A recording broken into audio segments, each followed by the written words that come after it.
तस्वीरें शंकर दिख के रही पास हैं। सुशील चलना जरूरी है। विदेश मंत्री का, अमेरिकी विदेश मंत्री का एक बयान आया है फिलहाल जो भारत और पाकिस्तान के बीच टेंशन है, भारत ने जो एयर स्ट्राइक की। उमाशंकर, क्या अपडेट है आपके पास? जी देखिए, पाकिस्तान के विदेश मंत्री का बयान आया है। उन्होंने साफ तौर पे ये जो उम्मीद है वो जताई है कि भारत और पाकिस्तान दोनों देशों के जो लीडरशिप हैं, जो नेतृत्व है, वो इस तनाव को कम करने की दिशा में कदम जो है उठाएंगे। तो अमेरिका की जो पहली चिंता वो ये है कि ये मामला इस तरह से आगे न बढ़ जाए कि एक नया युद्ध जो है, दो युद्ध दुनिया के देशों में पहले से चल रहे हैं, दुनिया में पहले से दो युद्ध चल रहे हैं और तीसरा युद्ध न शुरू हो जाए। तो लेकिन ये अमेरिका की भी जिम्मेदारी है कि वो पाकिस्तान को समझाए, चाहे जिस तरीके से वो समझा सकता है कि वो पाकिस्तान के जो इलाके हैं या पाकिस्तान के कब्जे वाले जो इलाके, उसमें भारत ने जो आतंकी ठिकानों पर जो एयर स्ट्राइक किया है उसके जवाब में रिटेलिएशन ना करे, क्योंकि मामला हाथ से बाहर निकल सकता है। तो ये अमेरिका, क्योंकि अमेरिका काफी असर रखता है पाकिस्तान पर, बहुत तरह की जो मदद है वो पाकिस्तान को देता है। आईएमएफ जिसने की मदद देना बंद कर दिया था, वो अमेरिका के हस्तक्षेप के बाद और अमेरिकी सहयोग के बाद ही पाकिस्तान की इकोनॉमी जो है वो थोड़ी सी जो है वो ठीक होनी शुरू हुई।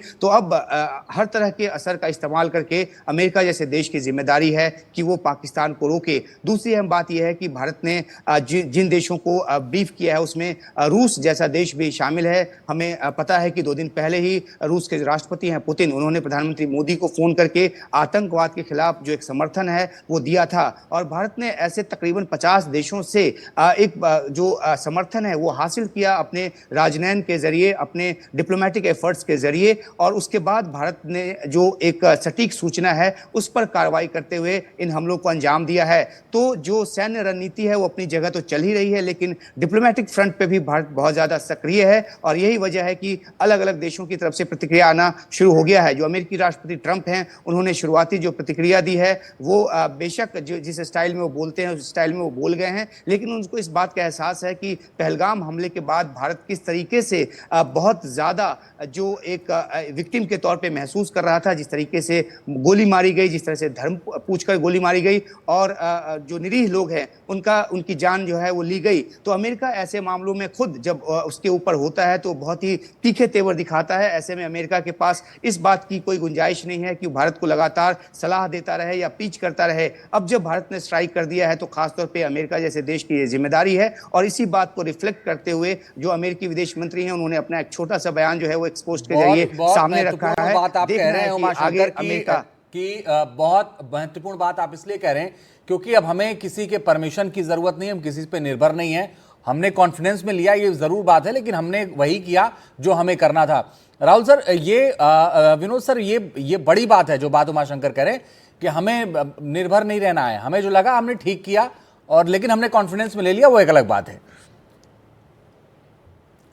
देखिए, भारत ने इस चीज को काफी साफ और वाज़ेह कर दिया था कि भारत का जो अटैक होगा वो दहशतगर्दी के लिए होगा। आप देखिए, अगर बाकी देशों को भी देखें, इजराइल देखिए, आप अमेरिका देखिए, इन्हें किसी की परमिशन की जरूरत नहीं है और भारत को भी नहीं चाहिए, क्योंकि दहशतगर्दी तो एक इंटरनेशनल लेवल पे, बैनुल-अक़वामी स्तर पे एक बहुत बड़ा अभिशाप है। और आप ये देखिए, जिस तरह से इजराइल ने एंटेबी का ऑपरेशन किया था, अगर आपको याद हो, 90 मिनट्स में पूरा ऑपरेशन उन्होंने युगांडा 2000 किलोमीटर अपना लो फ्लाइंग करके एयरक्राफ्ट को ले गए थे। और जनरल जो अपने प्राइम मिनिस्टर हैं नेतन्याहू साहब, उनके ब्रदर थे लेफ्टिनेंट कर्नल नेतन्याहू, वो उसमें ऑपरेशन में शहीद हुए थे। तो भारत ने ये साबित कर दिया है पाकिस्तान को कि अगर इस तरह के मिस एडवेंचर और हुए तो यही अंजाम होगा। और मैं सरकार से ये गुजारिश करना चाहता हूं कि भारतीय सेना को इस तरह की फ्रीडम कंटिन्यू रहनी चाहिए कि जिस तरह से कोई अटैक होता है और वहां एस्टेब्लिश हो जाता है कि फलानी तंजीम इसमें इन्वॉल्व है, तो उसको एकदम ही हम रिटेलिएटरी वो करें और उसकी वजह से ये मतलब हमारे जो एक्शन है या जो बदला है वो लिया जाए। दूसरी चीज, जो ऑपरेशन का नाम दिया गया है, मैं प्राइम मिनिस्टर साहब को इसके लिए भी मुबारकबाद देता हूं कि कैसे उन्होंने हमारी जो बहनें थी या माताएं थी जिनका सिंदूर इन आतंकवादियों ने उजाड़ा था, तो इस ऑपरेशन का नाम भी ऑपरेशन सिंदूर दिया गया है। तो इस बात की बहुत पूरे देश में खुशी है कि कैसे हमने उन माता और बहनों के सिंदूर का बदला लिया है। और अभी ये सिलसिला जारी रहेगा। भारत पूरी तरह से सतर्क है और देखिए, मैं वहां कश्मीर में था, और जब इस तरह की ब्रीफिंग हुआ करती थी, दोमेल और भी कई इलाके हैं, तो वहां बदस्तूर ये ब्रीफिंग हुआ करती थी कि साहब इतने आतंकवादी बैठे हुए हैं, इतने क्रॉस ओवर करना चाहते हैं, इतने क्रॉस कर गए हैं। तो तब हमारे हाथ बंधे होते थे और अटैक वगैरह के लिए कोई परमिशन लेनी पड़ती थी। लेकिन अब इस सरकार ने ये बिल्कुल साफ कर दिया है कि जो लोकल विनोद सर, कमांडर्स हैं, एक जो और फील्ड बड़ी खबर आ कमांडर्स, रही है इस बीच, और ये खबर ये है कि ट्रंप ने कहा कि जानते थे भारत बदला लेगा, और साथ ही उन्होंने ये कहा कि मुझे कुछ होने का अंदाजा था। ये बात ट्रंप कह रहे हैं, और वो ये भी कह रहे हैं कि मुझे अंदाजा था कि पहले से कि भारत जरूर बदला लेगा। रंजित, ये पिछली बार की तरह पिछली बार जब भारत ने स्ट्राइक की थी तो 2 दिन पहले राष्ट्रपति डोनाल्ड ट्रंप ने बोल दिया था इंडिया इज प्लानिंग बिग, और उसके 2 दिन बाद भारत ने स्ट्राइक किया था। उस समय सर्जिकल स्ट्राइक हुआ था।